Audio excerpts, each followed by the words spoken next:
ఓం గం గణాధిపతయే నమః. హాయ్ అండి, అందరికీ నమస్కారము.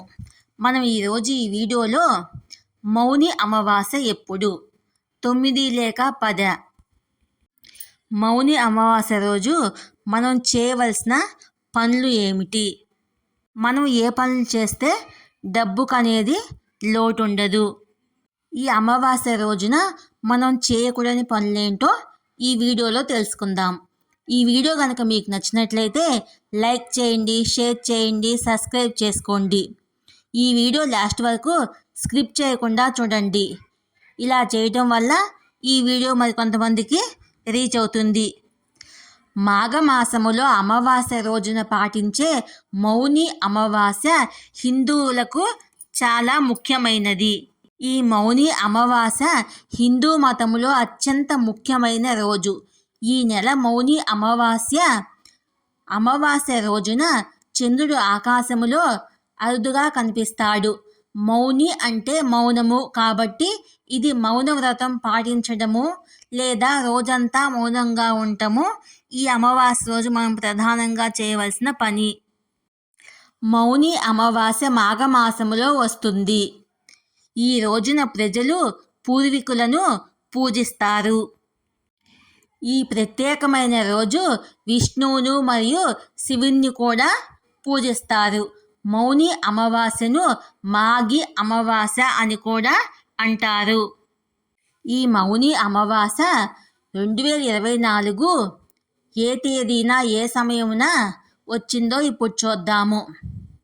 ఫిబ్రవరి 9, 2024 8:02 ప్రారంభమై ఫిబ్రవరి 10, 2024 4:28 ముగుస్తుంది.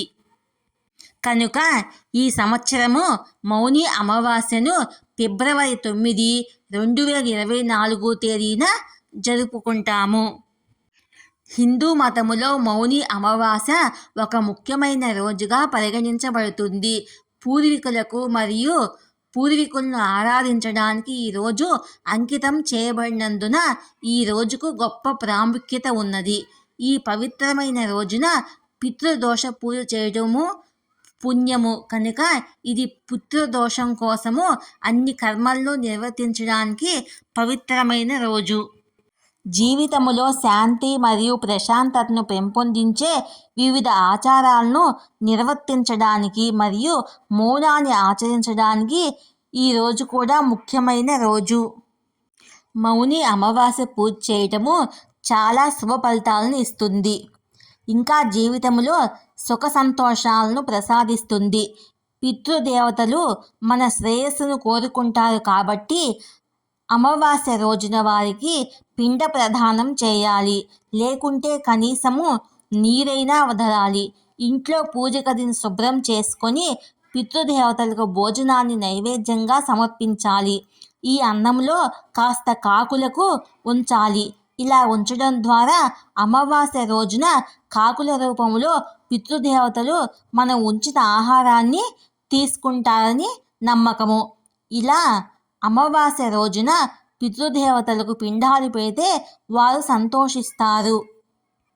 సాధారణంగా పితృదేవతలు 7 గణాలుగా ఉంటారు.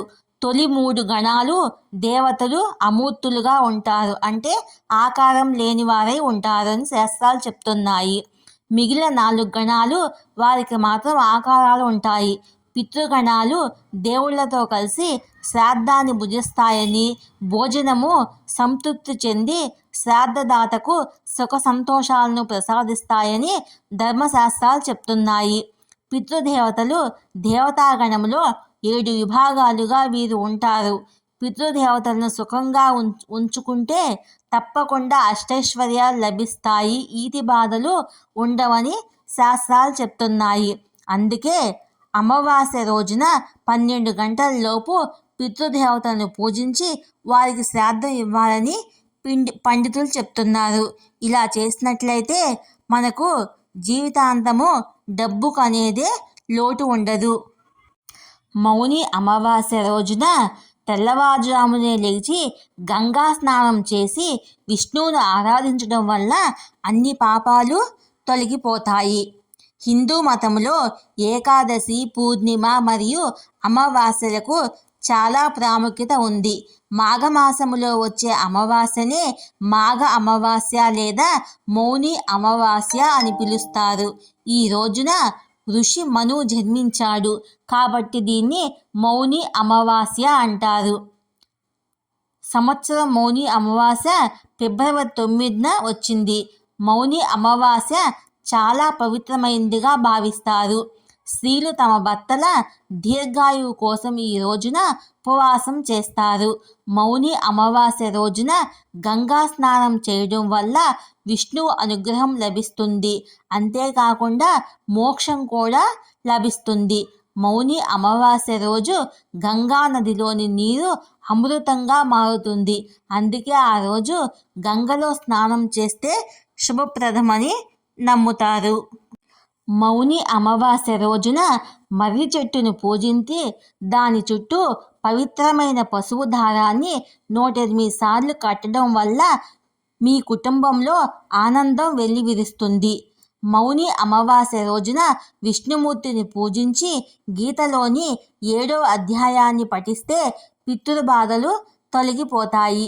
ఈ పవిత్రమైన రోజున పూర్వీకుల గుర్తు చేసుకొని వారి పేరు మీద ఆహారము, బట్టలు దానం చేస్తే మీ ఇంట్లో ఉన్న అన్ని సమస్యలు తొలగిపోతాయి. మౌని అమావాస్య రోజున శనిదేవుడికి ప్రత్యేకంగా పూజలు చేస్తారు. నువ్వులు, ఆవాల నూనెతో శనిదేవుడిని ఆరాధిస్తారు. అనంతరము తమ సామర్థ్యం మేరకు అన్నదానము, వస్త్రదానము వంటివి చేస్తారు. ఇలా చేయడం వల్ల తమ కష్టాలన్నీ తొలగిపోతాయని నమ్ముతారు. పవిత్రమైన ఈ మౌని అమావాస్య రోజున కొన్ని పనులు పొరపాటున కూడా చేయకూడదు.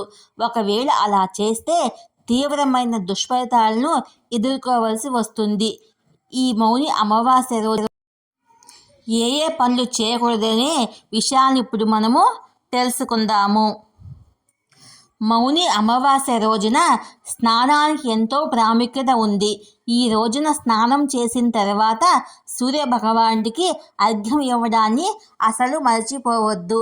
అలాగే స్నానం చేసేంత వరకు ఏమీ మాట్లాడకుండా మౌనంగా ఉండాలి.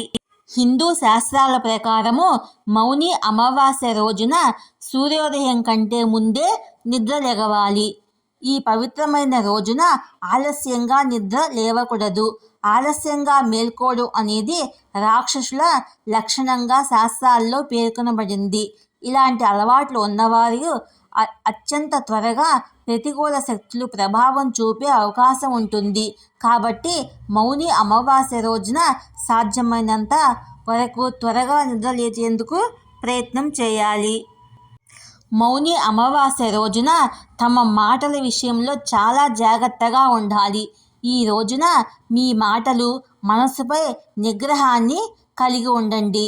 మౌని అంటే మౌనంగా ఉండటము అంటే స్నానం చేయడానికి ముందు ఏమీ మాట్లాడకుండా ఉండాలి. మీ చేతల ద్వారా ఎవరికీ కీడు చేయకూడదు. వాగ్వివాదాలకు, తగాదాలకు దూరంగా ఉండండి. హిందూ పురాణాల ప్రకారము కాకి, కుక్క, గోమాతలను పూర్వీకులకు సంబంధించిందిగా భావిస్తారు. కాబట్టి వీటికి ఏదైనా ఆహారం ఇవ్వడాన్ని మర్చిపోవద్దు. మౌని అమావాస్య రోజున కొన్ని ప్రత్యేక ఆహారాలను తయారు చేసి పెట్టాలి. ఇలా చేయడం వల్ల పూర్వీకులు, శనిదేవుని అనుగ్రహం లభిస్తుంది. మౌని అమావాస్య రోజున మౌనం పాటించడం వల్ల ఎంతో పుణ్యఫలం మనకు లభిస్తుంది. అందుకే ఈ రోజున పొరపాటున కూడా ఎవరిని మోసం చేయకండి. ఈ రోజున సాధన, తపస్సు చేయటం ద్వారా భగవంతుని అనుగ్రహము మనకు లభిస్తుంది. ఈ రోజు మీరు ఏదైనా తప్పుడు పని చేస్తే అనేక పాపాల్లో భాగస్వామ్యం కావలసి వస్తుంది. మౌని అమావాస్య రోజున మీ ఇంటికి ఎవరైనా బిచ్చగాడు వస్తే వారిని ఖాళీ చేతులతో తిరిగి పంపొద్దు. మీ సామర్థ్యం మేరకు ఎంతో కొంత దానం చేయాలి. ఈ అమావాస్య న్యాయాధిపతి శనిదేవుడికి సంబంధించిందిగా పరిగణించబడుతుంది. కాబట్టి ఈ రోజున పేదలను, నిస్సహాయంగా ఉండేవారిని అవమానించవద్దు. ఇలా చేయడం వల్ల మీరు శనిదేవుని ఆగ్రహానికి గురి కావలసి వస్తుంది. పురాణాల ప్రకారము మౌని అమావాస్య రోజున చంద్రుడి దర్శనం ఉండదు. దీంతో ప్రతికూల శక్తులకు మరింత బలం పెరిగే అవకాశం ఉంటుంది. దీనివల్ల మానవులకు హాని జరగవచ్చు. అందుకే మౌని అమావాస్య రోజున నిర్జన ప్రదేశాలకు వెళ్ళవద్దు. అలాగే శ్మశాన వాటికల వద్దకు కూడా వెళ్ళకూడదు. అలాగే మర్రి చెట్టు దగ్గరకు కూడా వెళ్ళకూడదు. ఎందుకంటే ఆ చెట్టు దగ్గర అమావాస్య రోజున ప్రతికూల శక్తుల ప్రభావము ఎక్కువగా ఉంటుంది. కాబట్టి ప్రతి ఒక్కరూ మౌని అమావాస్యను అత్యంత భక్తి శ్రద్ధలతో ఎటువంటి పొరపాట్లు చేయకుండా జరుపుకుందాము. మౌని అమావాస్య రోజున సాధ్యమైనంత వరకు మౌనంగా ఉండటం వల్ల మనపై ఎటువంటి దుష్ట ప్రభావము పడదు. ఎందుకంటే మనం మౌనంగా ఉంటాము కాబట్టి. మౌని అమావాస్య రోజు ప్రతి ఒక్కరూ ఎక్కువగా మాట్లాడవద్దు.